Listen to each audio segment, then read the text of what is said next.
Good morning, my Real News Media TV family. Thank you so much for tuning in this morning, and I'm wishing for everyone a wonderful and a productive day.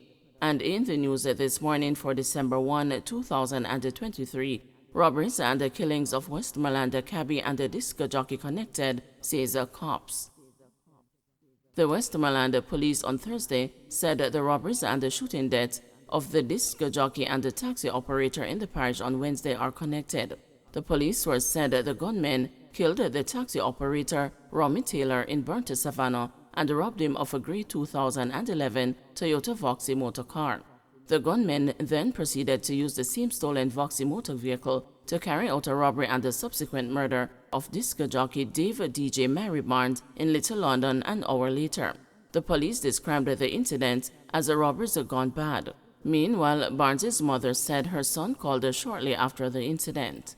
"I don't know what happened. His father was here and got the call and he said, 'Daddy, me get shot, Daddy.' And we asked, 'Where are you?' After that, we rushed off to Savannah Lamar," the distraught mother recalled. She said upon reaching the hospital, the doctors pronounced her son dead. "He's a humble person. People love him all around. I'm wondering what he did. Maybe he was at the wrong place at the wrong time," she reasoned. Reports are that Barnes was outside the Hypnosis nightclub in his car at 7:30 p.m. when men pulled up in a vehicle, robbed the patrons, and then fired shots at the club. He was later found suffering from gunshot wounds. He was taken to the hospital, where he died while undergoing treatment. Investigations are ongoing. 2 killed in separate St. James shootings despite SOE. Despite the imposition of a state of public emergency in St. James, armed thugs continue to carry out deadly attacks in the parish. 2 men were shot dead in separate attacks on Wednesday. They have been identified as 28-year-old Quincy Foster, a mechanic of Post Office Hill in Cambridge, and the 26-year-old Romaine Wright, a call center representative of Glendevon. About 1:50 p.m., residents of Rosemount in Cambridge heard explosions and called the police. Mr. Foster's body was later found with multiple bullet wounds. Investigators report that Mr. Foster was being investigated for the shooting of a man in the community and that his killing could be an act of reprisal. In the second incident, about 7:30 p.m., JDF soldiers were manning a checkpoint in Hollywood, Norwood, when they were informed that men were seen in the Glendevon area with rifles. The soldiers went into the area where they saw a man lying on his back along the roadway in a pool of blood with what appeared to be multiple gunshot wounds. The police were summoned and Mr. Wright was taken to the hospital where he was pronounced dead. More than a dozen spent shells were found at the scene. The authorities recently announced the imposition of the SOE in St. James due to a surge in murders and shootings. The parish has recorded more than 160 murders since January, the highest in the country. Westmoreland schoolboy among 2 arrested for illegal gun. 2 people, including a 17-year-old high school student, are in custody after they were reported held in possession of an illegal gun. The Petersfield High School student and the 26-year-old man have been charged with possession of prohibited weapon and unauthorized possession of ammunition. About 5 p.m. Wednesday, a police team conducted an operation at a premises along Darling Street, Savannah Lamar. It's reported that members of a police and military team carried out a joint operation targeting a fugitive who goes by the name Ricardo Clacken, otherwise called Ricky. During a search of the premises, one Taurus .357 Magnum revolver was found wrapped in a shirt in the wall of an abandoned house.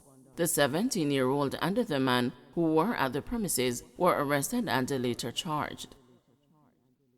Spot Valley High student suspended after attacking teacher. The student of Spot Valley High School in St. James, who reportedly attacked her teacher on Monday, has been suspended for 2 weeks.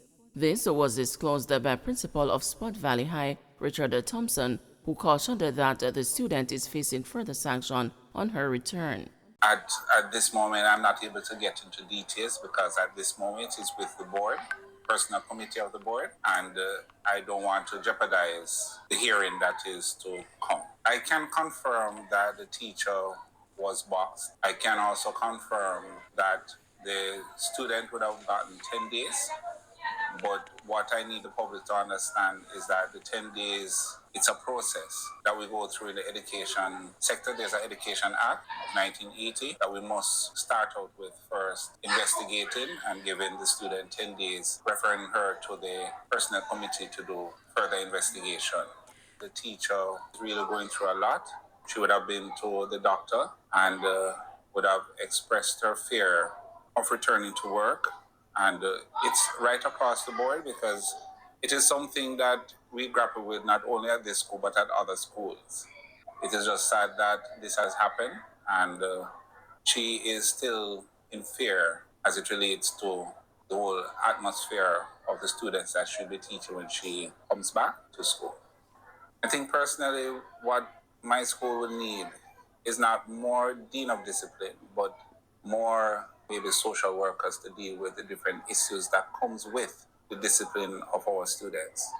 I really think that with that in place, more social workers, we could be able to deal with more of the underlying issues that cause our behavioral problems. Policeman acquitted of attempting to pervert the course of justice. A member of the Jamaica Constabulary Force who was accused of assisting a British drug trafficker to sneak a quantity of ganja through Norman Manley International Airport 8 years ago was freed before the St. Andrew Parish Court on Thursday. Police Constable Chadwick Bowen was found not guilty of a charge of attempting to pervert the course of justice in the January 19, 2015 incident. The verdict was handed down by Chief Judge of the Parish Court, Chester Crooks. Constable Bowen was charged following a ruling by the Director of Public Prosecutions. The prosecution led evidence that while on duty at the airport, Constable Bowen, who was attached to the Narcotics Division, was informed by the Canine Police of the presence of drugs in the luggage of a British traveler. They claimed that Bowen proceeded to open the suitcase, which allegedly contained 11 pounds of ganja. He, however, allowed the British national to continue on the flight. But during cross-examination of the prosecution's witnesses by his attorney Peter Champagny Casey, it was revealed that no one actually witnessed Bowen opening the suitcase, and it was further revealed that police officers have the discretion not to search persons once the answers the person gives to the questions are satisfactory. Shanika Gray's murderer gives gory details of teen's last moments. Convicted murderer Mary Morrison on Thursday testified that 15-year-old Shanika Gray fought for her life as Gregory Roberts stabbed her to death after they both had sex with her. He also related to the St. James Circuit Court the horrific details of how she begged for her life to be spared as he recorded the young girl's gruesome killing at Roberts' request using Roberts' cell phone. Morrison, who kept a smile on his face throughout most of his testimony, told the court that Roberts asked him to record the murder because he, Roberts, was going to make a sacrifice. That word has been a recurring theme throughout the trial so far. We pick up a young girl at court in downtown Montego Bay, and she was waiting on a taxi to go to Woke Village. Roberts stopped at the UDC and had sex with her. Then Roberts said he wanted to pick up something at Granville, and the young lady was saying she wanted to go to Woke, Morrison said in his evidence in chief. After reaching Irwin, he said to the female, "You're not going to give the dog sex or head." Then after she was like she wanted to go home, he videoed himself hugging the girl. Afterward, he passed the phone to me saying, "Dog, video this for me." And I'm videoing now. He had the knife and started to stab her. She started crying and bawling, even saying, "Lord, this is what you're going to do to your daughter?" Morrison testified. Asked by lead prosecutor Andrew Martin Swebe if he noticed anything about Gray while she was being stabbed, Morrison said she was actually fighting for her life at one point.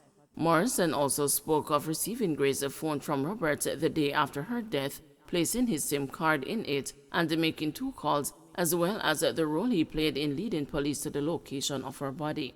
"When you were arrested, did you give a caution statement?" Martin Swebe asked. "Yes, ma'am," Morrison replied.